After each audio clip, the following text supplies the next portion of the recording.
আসসালামু আলাইকুম, সবাই কেমন আছেন? অনেক দিন ধরে আপনাদের সাথে কোনো ফানি স্টোরি শেয়ার করা হয় না, তো ভাবলাম আজকে একটা ফানি স্টোরি আপনাদের সাথে শেয়ার করি।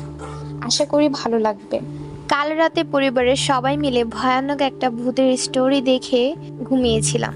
তো মাঝরাতে হঠাৎই বিদ্যুৎ চলে গেল আর আমারও ঘুম ভেঙে যায়। অন্ধকারে হাতড়ে ফোন খুঁজতে গিয়ে ফোনটা ফ্লোরে পড়ে বন্ধ হয়ে যায়। শেষে কোনো উপায় না পেয়ে মোমবাতি জ্বালিয়ে ওয়াশরুমে যাচ্ছিলাম, হঠাৎ দেখি কেউ একজন চিৎকার দিয়ে ফ্লোরে পড়ে গেল। আমি দৌড়ে গিয়ে দেখি ভাবি। অনেক ডাকাডাকি করার পরও জ্ঞান আসলো না, তাই পানি আনতে যাই। তখন পরিবারের সবাই বেরিয়ে আসে, তো আমি এক হাতে পানি আর এক হাতে মোমবাতি নিয়ে আসছিলাম। এমন সময় দেখি সবাই একসাথে চিৎকার দিয়ে ফ্লোরে পড়ে গেল। আমি তো অবাক, ঘটনাটা কিছু বুঝতে না পেরে গিয়ে আবার ভাবিকে জাগালাম। ওমা, দেখি সে আমার দিকে তাকিয়ে আবারও অজ্ঞান হয়ে পড়ে গেল। ঠিক তখনই কারেন্টও চলে এলো। তার কিছুক্ষণ পর আম্মুর জ্ঞান ফিরালাম।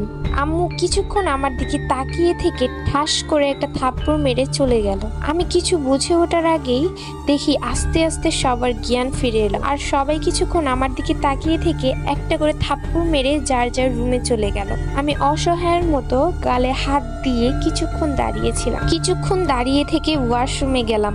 পরে আয়নার সামনে দাঁড়িয়ে বুঝতে পারলাম আসল কাহিনীটা। একটা সাদা টি শার্ট আর সাদা সেলোয়ার পরে চুলগুলো ছেড়ে অন্ধকারে হাতে মোমবাতি নিয়ে ঘুরলে যা হয় আর কি।